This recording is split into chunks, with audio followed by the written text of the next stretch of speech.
Welcome to Laceys Family Farm. In previous years we've hosted Open Farm Sunday at our farm, but with this year's current COVID restrictions we're unable to do that. So we've decided we're going to do a virtual farm tour for you. We're hoping to film various different bits on the farm and show you what we do. Hopefully you'll learn something, and we hope that you enjoy the film.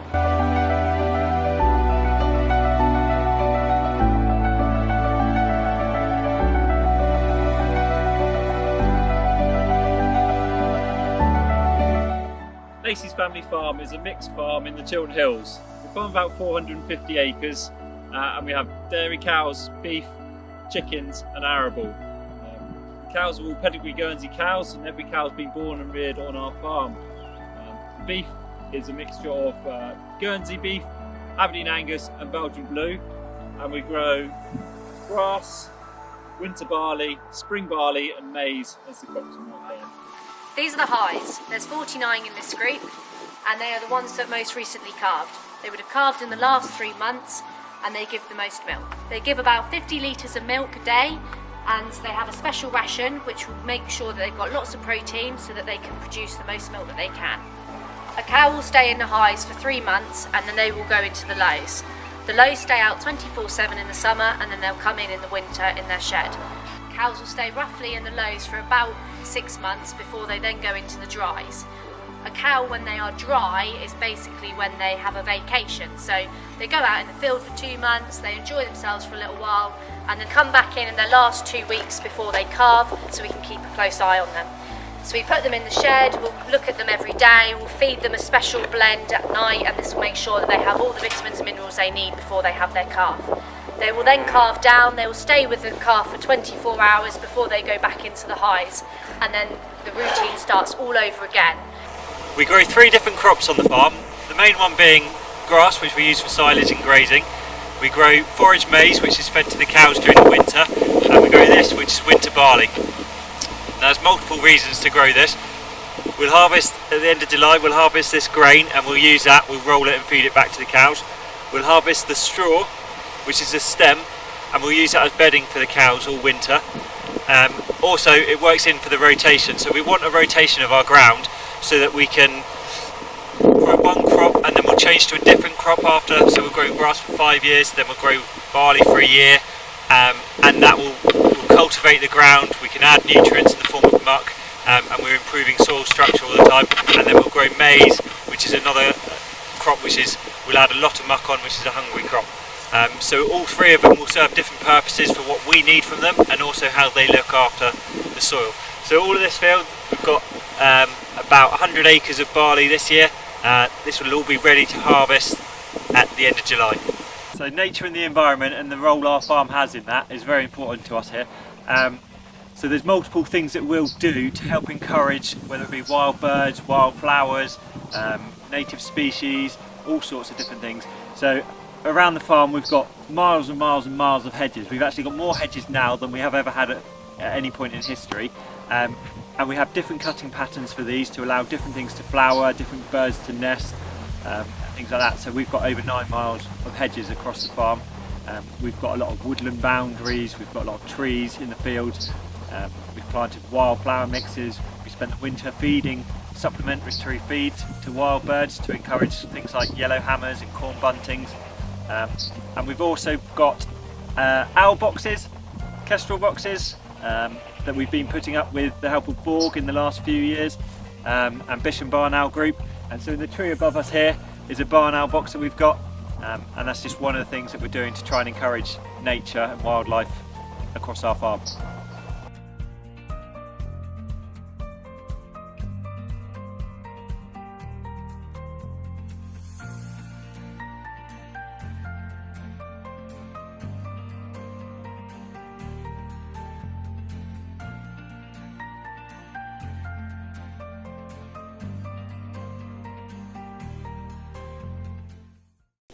So this crop here is forage maize, and this is quite an amazing crop because this is what it looks like at the moment. So we're at the 14th of May now. This was planted 5 days ago, and already the seed's germinated, but it's got masses and masses of growing to do.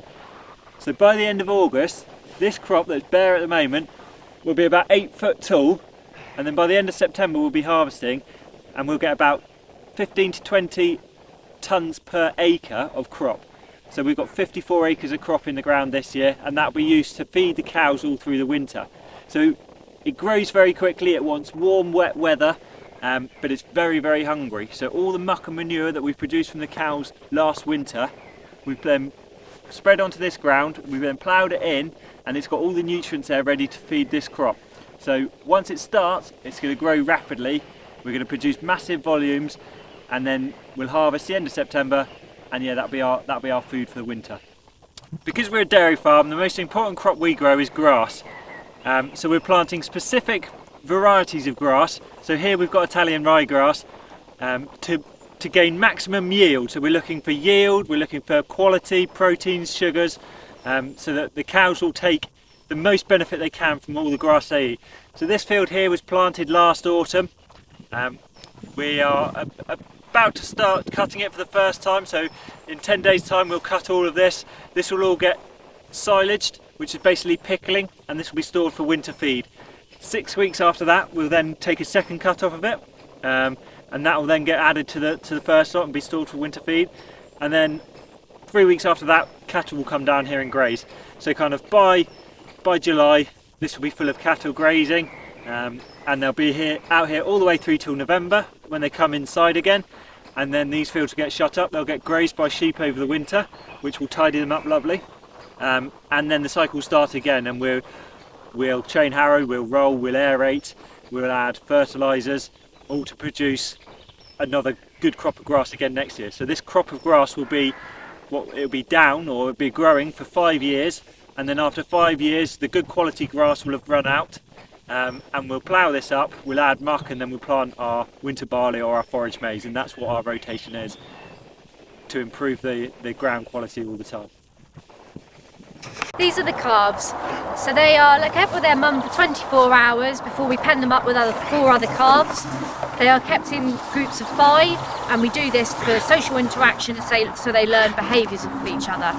They are fed milk for 8 to 10 weeks before we start deciding to wean them. This is based on age, size, and whether they're eating enough nuts. Once they're eating 2 kilos a day, we start weaning them. We put them on milk once a day in the morning until they're about fit to cope without the milk full time. So then we decide, based on their size, their weight, and also how many nuts they're eating, if they are going to be able to cope without the milk. Here we have our Rosé Ville. We hand rear them from babies until they're about 8 months old. They're on milk their whole lives, and they'll go on to once a day milk, and they'll stay on that until we decide to send them off. They are called Rosé Ville because they're out in the daylight, they're fed straw and milk, which makes their flesh quite pink. It's very good for the butchers, and so we sell it in our own butcher's shop. We have a few different tractors on the farm, and they all have their different roles. We use tractors for feeding the cows, for growing the crops, for bedding cows and mucking out, as well as lots of other different jobs. So it's very important that we keep the tractors well maintained and up to date, because we need to be able to rely on them for every day of the year. It's very important that they're there ready to run so that we can feed the cows. So we try and keep them in good condition and well maintained. This one is a John Deere. It's about 160 horsepower. It's the biggest one that we've got, but it's a kind of a middle-sized tractor, and we do a lot of the field work with this one. It's got a lot more power than the smaller ones, and it's a bit bigger. It's a bit too big for using around the yard sometimes, so that's why it's good for out in the field.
Farm shops are linked between the farm and the general public.